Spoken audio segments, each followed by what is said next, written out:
Olá pessoal, tudo bem? Hoje nós vamos falar sobre a política de defesa do consumidor que está lá no artigo 4º do Código de Defesa do Consumidor, né? O CDC. Então, a gente já viu aqui que o direito do consumidor ele sofre uma intervenção estatal justamente por conta do inciso 1º do artigo 4º que fala sobre a vulnerabilidade do consumidor, né? Então essa vulnerabilidade ela é presumida nos termos do inciso 1º do artigo 4º. O artigo 4º ele está fundado basicamente em três princípios fundamentais. Primeiro se refere ao princípio da dignidade da pessoa humana, né? Onde o consumidor tem que ter um tratamento digno dentro da relação de consumo e por conta disso ele precisa ter acesso a produtos e serviços de qualidade e na quantidade desejada, né? Aceitável. O outro princípio que nós temos se refere quanto ao direito de saúde essencial nos termos do artigo 6º da Constituição Federal, né, enquanto direito fundamental, quando os produtos e serviços que são disponibilizados ao consumidor não podem ofender qualquer prejuízo à saúde deste, seja acerca do acesso ou contato com serviços ou produtos, né? Então a gente verifica isso de uma forma muito clara, por exemplo, quando a gente tem que determinados produtos eles fazem um alerta ao consumidor acerca de um consumo excessivo, né? Ou de que o consumo daquele produto ou serviço ele tem que ser de acordo com determinadas regras e em pequenas quantidades. Como é o caso, por exemplo, você tem com remédios, bebidas alcoólicas, doces, etc., né? Que são produtos que, se não forem nos termos aceitáveis, né? Então isso pode gerar um prejuízo para o consumidor. Além disso, nós também temos, em razão disso, a proteção quanto aos interesses públicos, né? Aos interesses econômicos, digo, né? Do consumidor. Por quê? Porque o consumidor ele tem acesso a esses produtos e serviços através do pagamento que se dá nesses contratos de consumo, né? Então, o consumidor ele paga para ter acesso a serviços e produtos básicos, né? Como é o caso de alimentação, energia elétrica, água, telefonia, remédios, etc. Então, o preço que é pago, né? O valor econômico, tem que ser de acordo com a qualidade e a quantidade do produto e do serviço que ele é ofertado, né? Ademais, nós também temos um outro princípio que se refere quanto ao princípio da transparência e da harmonia da relação de consumo, né? Para isso é que nós temos a criação, por exemplo, dos saques. O que são os saques? São serviços de atendimento ao consumidor que geralmente são estruturas que o próprio fornecedor ele estabelece no pós-venda, aonde ele vem a esclarecer, tirar dúvidas e resolver eventuais ou conflitos que o consumidor tenha em razão do uso de determinado serviço ou de determinado produto, né? Então cabe aos saques ele fazer essa resolução do conflito e do problema da reclamação do consumidor, a fim de que venha a evitar a judicialização dessa relação de consumo, tá? Então vamos lá. A primeira questão que nós temos lá no artigo 4º, né?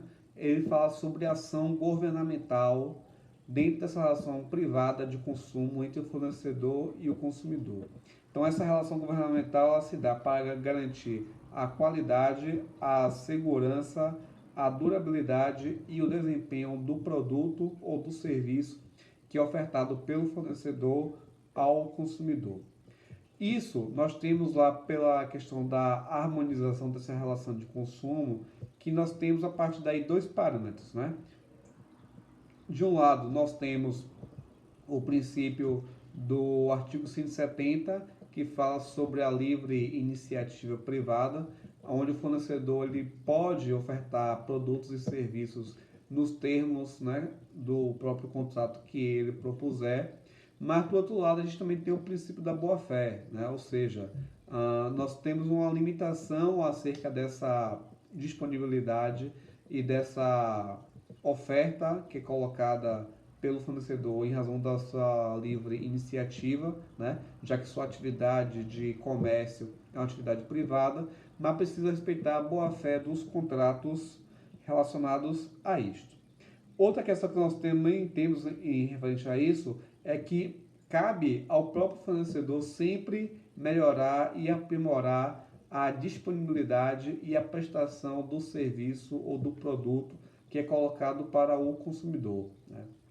Então, embora ele tenha, em razão da sua atividade econômica, na qualidade de empresário, de querer prestar o serviço, ofertar o produto dentro dos seus termos, mas ele deve sempre procurar se aprimorar para que haja uma melhor qualificação, né, do atendimento e também do produto ou do serviço que é colocado para o consumidor, né, a fim de gerar um melhor equilíbrio desta relação entre o fornecedor e o consumidor.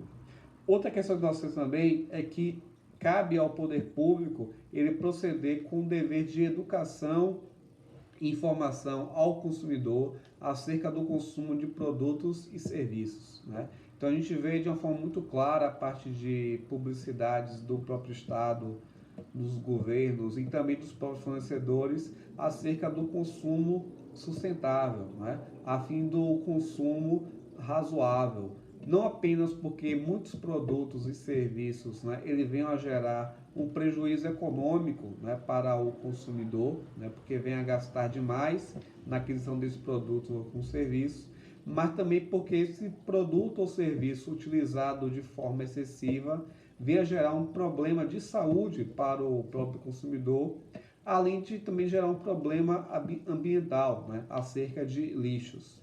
Então, por exemplo, nós temos a questão dos remédios, né?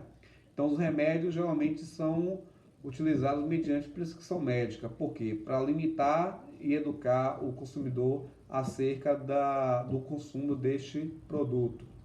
Ou então, bebidas alcoólicas, chocolates, né? Demais doces, serviços, por exemplo, que você tem de jogos, né? Entre outros relacionados ao entretenimento, também deve ser colocado sempre de uma forma educativa, a fim de que não venha a gerar prejuízos para o consumidor, que venha gastar demais em razão disto, mas também do ponto de vista econômico, né? Para que não haja o seu endividamento, né?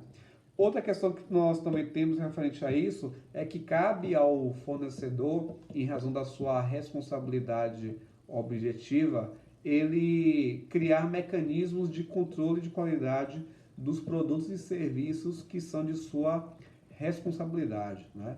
O nosso CDC ele estabelece a responsabilidade objetiva do fornecedor e ele é diretamente responsável por qualquer dano que venha a causar ao consumidor em virtude de problema ou má prestação de serviço ou do produto em face do consumidor. Então, cabe ao fornecedor ele sempre realizar vários testes, né? Vários experimentos, utilizar períodos de experiência antes de colocar aquele produto ou serviço no mercado de consumo, né, para o consumidor, já que a sua responsabilidade ela se dá de forma objetiva. Então a gente verifica isso de uma forma muito prática, né, e evidente acerca das próprias fábricas, né, na nossa indústria, aonde um produto só é registrado e patenteado depois de efetiva comprovação acerca de sua utilização e da evidência da sua finalidade para o mercado de consumo, tá? Outra questão importante que também a gente tem é a coibição por parte do poder público acerca de eventuais abusos, né? E a sua repressão. Isso se dá tanto em razão da chamada concorrência desleal, né?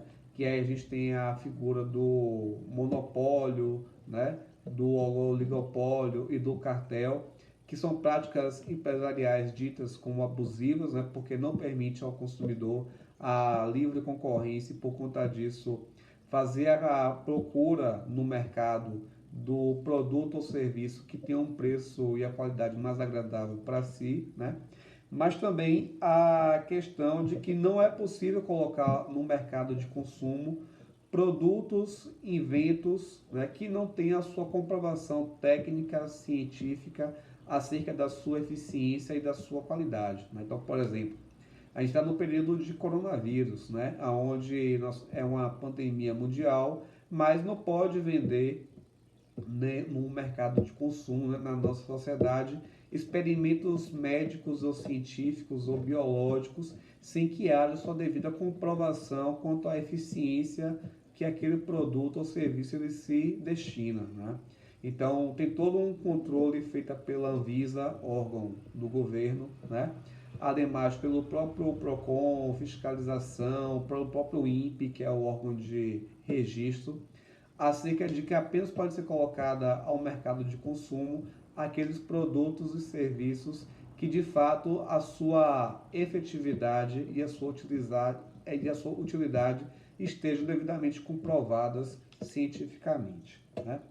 Outra questão também que tem acerca disso, né, é que cabe ao próprio poder público ele se especializar e estudar as diversas formas de utilização do mercado de consumo pelo fornecedor, né? Então, a gente tem hoje a tecnologia, que é um instrumento muito utilizado para fins de mercado de consumo, e são instrumentos que a gente não via há anos atrás, 3, 4, 5, 10 anos atrás, né?